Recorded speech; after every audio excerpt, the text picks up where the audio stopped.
जय हिंद, वंदे मातरम। कल के आईपीएल मैच में जो भी कुछ हुआ वो किसी भी तरीके से सही नहीं था, लेकिन इन सब के बीच में जिस तरीके से नवीन उलहक का नाम निकलकर सामने आ रहा है कि अफगानिस्तान के इस प्लेयर के कारण ही इस सब चीज़ों की शुरुआत हुई, वो काफ़ी ज़्यादा चिंताजनक है। क्योंकि भारत और पाकिस्तान के पॉलिटिकल रिलेशन जिस तरीके के हैं और जिस तरह के हालात इस समय अफगानिस्तान में हैं, वो काफ़ी ज़्यादा चिंताजनक है। अब ऐसे में एक और वीडियो निकल कर सामने आया है जिसमें कि नवीन उलहक सिर्फ विराट कोहली के नहीं बल्कि खुद की ही टीम के कप्तान केएल राहुल की बेइज्जती करते हुए नजर आ रहे हैं। उन्होंने दरअसल जब मैच के बाद में केएल राहुल कोहली से बात कर रहे थे, तब उन्होंने इसको बुलाया पास में कि भाई नवीन आ जाओ, ज़रा मेल मिलाप कर लें। तब इन भाई साहब ने बड़े ही बुरी तरीके से इशारा करते हुए बात करने से विराट कोहली से मना कर दिया। तो वहीं से समझ में आ रहा है कि भाई एटीट्यूड की प्रॉब्लम ज़्यादा किसके पास है। वहीं विराट कोहली जो मैच के ख़त्म होने के बाद में सब चीज़ों को पीछे छोड़कर सबसे हाथ मिला रहे थे, तब भी नवीन उलहक ने इनका हाथ झड़क दिया और वहाँ से चीज़ें दोबारा शुरू हो गई और फिर सभी लोग इन्वॉल्व हो गए। इस वीडियो में हम लोग सिलसिलेवार तरीके से इन सभी चीज़ों के बारे में बात करने वाले हैं कि कब कब क्या क्या चीज़ हुई। दरअसल 1 मई 2023 की तारीख आईपीएल इतिहास में सबसे कड़वी यादों के तौर पर हमेशा याद रखी जाएगी। आईपीएल के इस नीरस से मुकाबले में, जो कि काफ़ी लो स्कोरिंग रहा, इसके आखिर में जिस तरह से पूर्व खिलाड़ी और टीम में शामिल खिलाड़ी लड़ते हुए आपस में नजर आए, उससे जेंटलमैन गेम पर भी सवाल खड़े हो गए। लखनऊ में इस मुकाबले में आरसीबी और एलएसजी में जमकर लड़ाई हुई।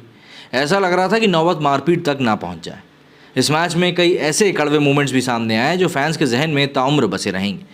मैच में आखिर तक ये सब क्यों हुआ, ये एक बड़ा सवाल है। कौन इसका जिम्मेदार था, ये भी पूछा जा रहा है। अब देखिए, सोशल मीडिया पर फोटोज़, वीडियोज़ सब चीज़ें मौजूद हैं, तो ये फैसला मुझे ऐसा लगता है कि आप लोग बखूबी कर सकते हैं। आपको खुद ही समझ में आ सकता है कि यहाँ पर किसकी ज़्यादा गलती थी। लेकिन मैं फिर भी आपको इस मैच के उन सभी घटिया मूवमेंट्स के बारे में बताऊंगा जो शायद नहीं होते तो ज़्यादा सही होते, जहां पर खिलाड़ियों ने सारी मर्यादाएं भी तोड़ी। शुरुआत हुई विराट कोहली से। विराट कोहली ने एलएसजी की पारी के दौरान बल्लेबाजी कर रहे नवीन उलहक को 17वें ओवर में कुछ कहा। इसके बाद दोनों में कहासुनी हुई और फिर नवीन के साथ बल्लेबाजी कर रहे अमित मिश्रा और मैदान पर मौजूद एम्पायर ने दोनों के बीच मामले को सुलझाने की कोशिश करी। इस दौरान विराट काफ़ी गुस्से में भी नजर आए। इसके बाद इस मैच में बेंगलुरु ने 18 रनों से जीता। बाद में कई खिलाड़ी आपस में हमेशा की तरह हाथ मिलाते हुए आगे बढ़ रहे थे। तब एक बार फिर से विराट कोहली और नवीन उलहक में तनातनी देखने को मिली। दोनों ने जैसे ही हाथ मिलाया, इसके बाद फिर विराट और नवीन में कुछ बहस हो गई, जो कि वहाँ पर साफ दिखाई भी दी और नवीन किंग कोहली का हाथ झलकते हुए भी नजर आए। इस पर विराट कोहली ने भी उनसे पलट कर कुछ कहा। बात आगे बढ़ी और लखनऊ के ओपनिंग बल्लेबाज काइल मायर्स भी मैदान में पहुंचे और मैच के बाद किंग कोहली से कुछ बात करने लगे। लेकिन इस बीच लखनऊ के मेंटर गौतम गंभीर आ गए और मेयर्स को अपने साथ पकड़कर अलग लेके चले गए। मैच के बाद विराट कोहली और गौतम गंभीर के बीच भी बहस देखने को मिली। ये बहस इतनी तीखी थी कि बाकी प्लेयर्स को और स्टाफ को भी बीच बचाव करने आना पड़ा। लखनऊ टीम के अमित मिश्रा, विजय दाहिया, केएल राहुल और बेंगलुरु टीम के कप्तान फाफ डु प्लेसिस भी बीच बचाव करते हुए नजर आए। एक पल ऐसा भी आया जब गौतम गंभीर गुस्से में विराट कोहली की ओर जाते हुए दिखे। लखनऊ के खिलाड़ियों ने उन्हें रोकने की बहुत कोशिश करी। खुद कप्तान केएल राहुल भी इसी बीच बचाव करने के लिए आ गए, पर गंभीर नहीं रुके। इसके बाद विराट ने गंभीर के कंधे पर हाथ रखकर कुछ समझाने की कोशिश करी, लेकिन फिर भी दोनों में कहासुनी हो गई और इसके बाद वेटरन स्पिनर अमित मिश्रा ने दोनों को अलग करने की कोशिश करी। मतलब सब कुछ हो जाने के बाद भी विराट कोहली यहाँ पर मामले को शांत कराने की ही कोशिश कर रहे थे, लेकिन ऐसा लग रहा था कि कुछ लोग मैदान की बातों को आगे और बढ़ाना चाहते हैं। विराट कोहली के सामने गौतम गंभीर को जब इतना ही गुस्सा आ रहा था, तो शायद उनको समय भी ध्यान रखना चाहिए था जब वो खुद बेंगलुरु के ग्राउंड में जाकर पब्लिक को शांत रहने के लिए बोल रहे थे। मुकाबले में एक ऐसा पल भी आया जब एलएसजी के कप्तान केएल राहुल विराट कोहली से मैच के बाद में बात कर रहे थे। इसी दौरान नवीन को इशारा कर उन्होंने अपने पास बुलाया, पर नवीन उलहक ने अपने कप्तान की बात को भी अनसुना कर दिया। राहुल दरअसल चाह रहे थे कि विराट से उनका पैचअप कर दिया जाए, पर नवीन आगे बढ़ गया। दरअसल 1 मई के मैच में हुई लड़ाई की कहानी भी अभी से शुरू नहीं होती। ये शुरू हुई थी 10 अप्रैल से। 10 अप्रैल को जो मैच हुआ था बेंगलुरु में, ये मैच काफ़ी ज़्यादा चर्चा में आ गया था क्योंकि इस मैच को लखनऊ ने आखिरी बॉल पर 1 विकेट से जीत लिया था। इसके बाद गौतम गंभीर ने चिन्नास्वामी के दर्शकों को शांत रहने का इशारा किया था।